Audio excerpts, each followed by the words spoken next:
অনেকেই দেখেনি, যেমন এই বল পুরিটা দেখুন কিভাবে তৈরি করেছে। আটাটা নিয়েছে, তারপরে এই যে গরম তেল রয়েছে, গরম তেলের মধ্যে সে ছেড়ে দেয়নি, একটা মানে স্পুন, বড় জাতের স্পুন রেখেছে, তারপরে এর উপরে আবার গরম তেলগুলো ঢেলে দিচ্ছে। দেখুন আস্তে আস্তে এটা কিন্তু বলের মতো বড় হচ্ছে। এটা যখন ভাঙবে, এটা পুরি জাতীয় একটা খাবার, দেখতেও বেশ চমৎকার, সেটাও দেখাবে। যে হয়ে গেছে, তুলেছে, উপরে তিল দেওয়া আছে সম্ভবত, তারপর এটা হাতুড়, কাঠের হাতুড় দিয়ে ফাটাচ্ছে, দেখুন এই যে খাচ্ছে।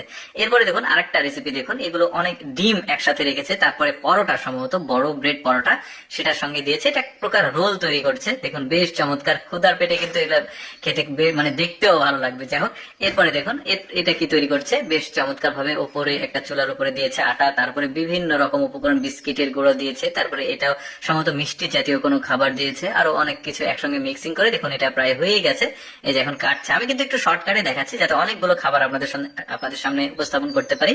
যেমন এইটা দেখুন, এটাও বেশ চমৎকার। ভাত দিয়েছে, ভাতের মধ্যে গুড় দিল, তারপরে মাংস, ওই যে নেহাড়ির মতো, ভুড়ির মতো থাকে সেই ধরনের মাংস, তারপরে আরো কিছু উপকরণ দিয়েছে।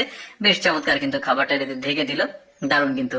এরপরে দেখুন ডিম দিয়ে তৈরি করছে একটা ভাতের, মানে এটাকে কি বলে, ওই যে চাইনিজ যে ফ্রাইড রাইস রয়েছে সেটা তৈরি করছে। প্রথমে ডিমগুলোকে ভেজে নিয়েছে কোনো প্রকার মশলা না দিয়ে, তারপরে তার উপরে গাজর, ভাত, তারপরে আরো ওই যে পেঁয়াজের ফুলকা যেটা রয়েছে সেটা দিয়েছে, আরো বিভিন্ন রকমের উপকরণ কিন্তু এর মধ্যে মিক্সিং করছে উনি। ফ্রাইড রাইস এটা আর কি, চাইনিজ ফ্রাইড রাইস, দেখতেও ভালো লাগছে, হয়ে গেছে। দেখুন খেতেও কিন্তু বেশ চমৎকার লাগবে সম্ভবত। এরপরে দেখুন এই মহিলাটা অনেকটা এটা মোংলায়ের মতো করে তৈরি করছে। দেখি কি তৈরি করে শেষ পর্যন্ত।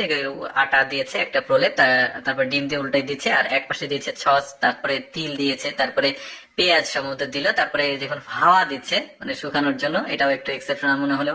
তারপরে এখানে নুডলস দিচ্ছে, নুডলস বা চাউমিন, তারপরে আবার পেঁয়াজ দিয়েছে, তারপরে আবার কিছুটা সবজি দিল, এবার কিছুটা ক্রিম দিচ্ছে, তারপরে হলুদ। এটা কি ঠিক একজাক্টলি বুঝতে পারলাম না, যাই হোক প্রায় হয়ে গেছে। এখন এটাও রোলের মতো একটা পিঠা তৈরি হয়ে গেল, বেশ চমৎকার কিন্তু। তার উপরে আবার সস দিয়ে দিচ্ছে সে, তারপরে কিছুটা মশলা দিল।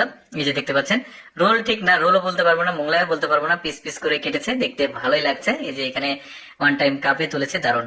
তো এরপরে যে রেসিপিটাকে দেখাবো, দেখুন চাল দিয়েছে, কয়েকটা পট রয়েছে স্টিলের, চাল দিয়েছে, তারপরে সেটাকে সেদ্ধ করার পর উপরে মাংস, তারপরে সবজি, তারপরে চাউমিন, তারপরে ডিম, সবকিছু একসঙ্গে মিক্সিং করে। দেখুন জিনিসটা খুবই চমৎকার লাগলো। দর্শক, আমি সবসময় চেষ্টা করি আপনাদের সামনে একটু অদেখা